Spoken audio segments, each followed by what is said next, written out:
Got to give credit to Coach Valentine, man.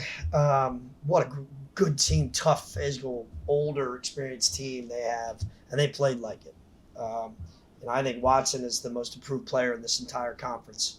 We were playing our special defense on him for 3 years, 2 years, or whatever it was at Davidson. You can't do that on him anymore. What a big time improvement. I give all the credit to them. They came in here. They were physical. They were tough. Um, you know, we had them on their heels at first, and then they settled down, and we made the guys that we wanted to make plays make them, and unfortunately for us, they made them, right? Um, I don't know how to spell to pronounce his name, but Dame, 17 minutes, he has 17 points, and he's not known for a great free throw shooter, and he makes 5 out of 6. You got to give him a lot of credit.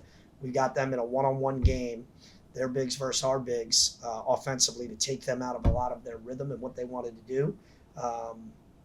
And they finished the place. On the flip side for us,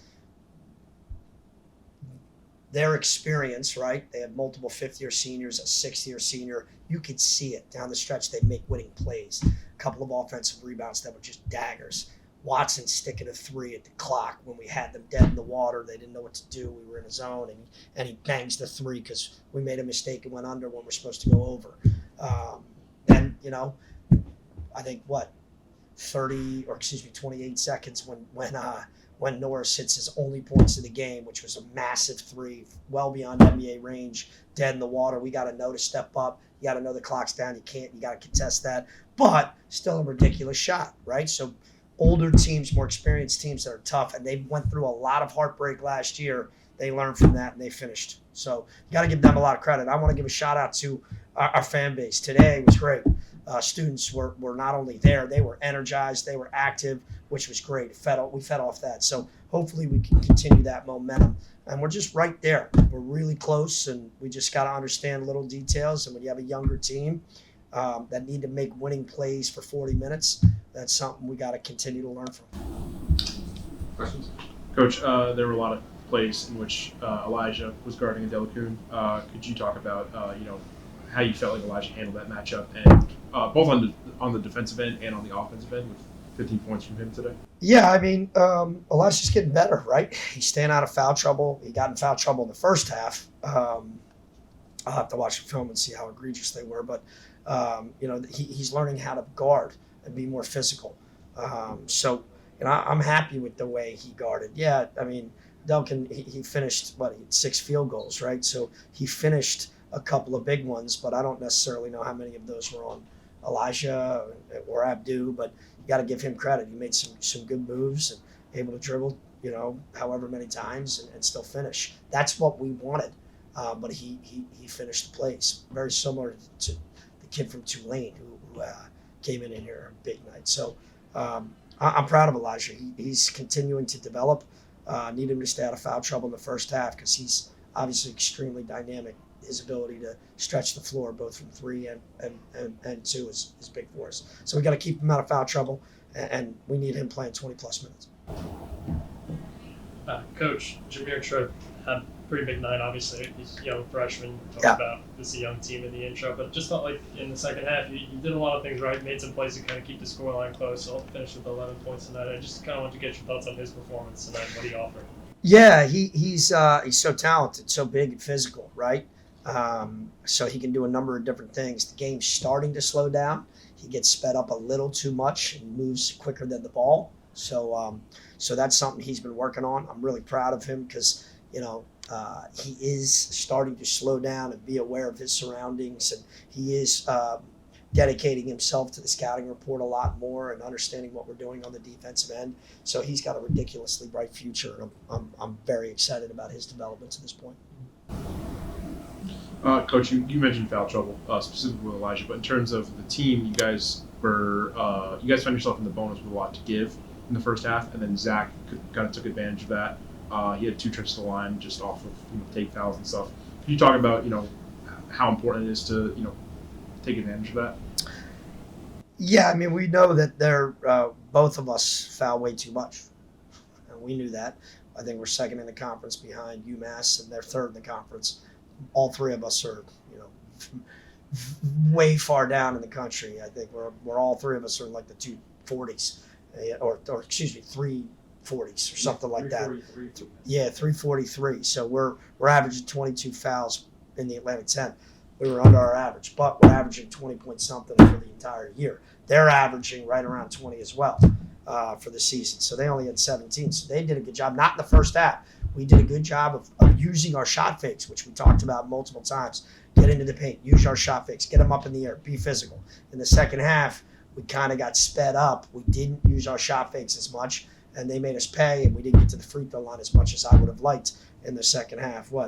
We went 18 times, and they went 20. So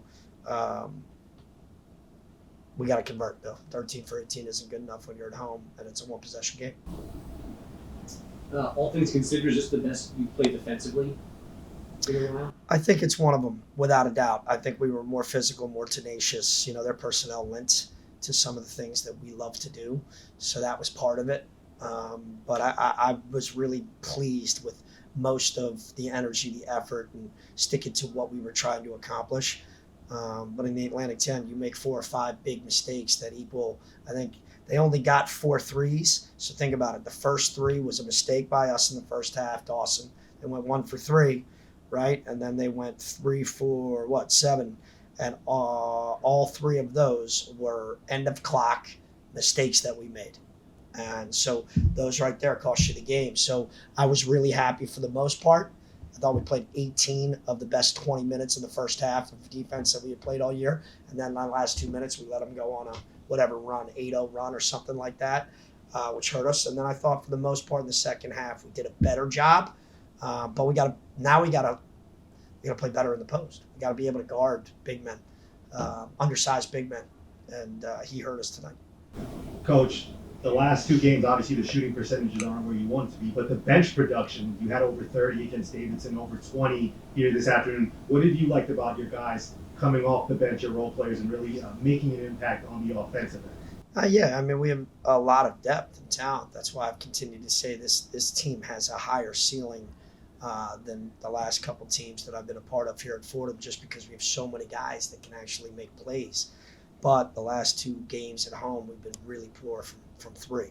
We've had naked ones too. So, we got to continue to shoot those and shoot them with confidence and let them fly. I mean, we had a couple of massive ones the other day against Davidson that were naked, that if we make one, the game's different. Same thing tonight, right? 6 for 20, but I'm going to go ahead and say only probably 3 to 4 of those were contested, like legitimately. So, but that's you get 10 more shots than your opponent at home. We got to continue to work on our shooting, but I'm very pleased with our depth. So we have a lot of talent. Now we got to utilize it to the right way. Anything new on Jaffe?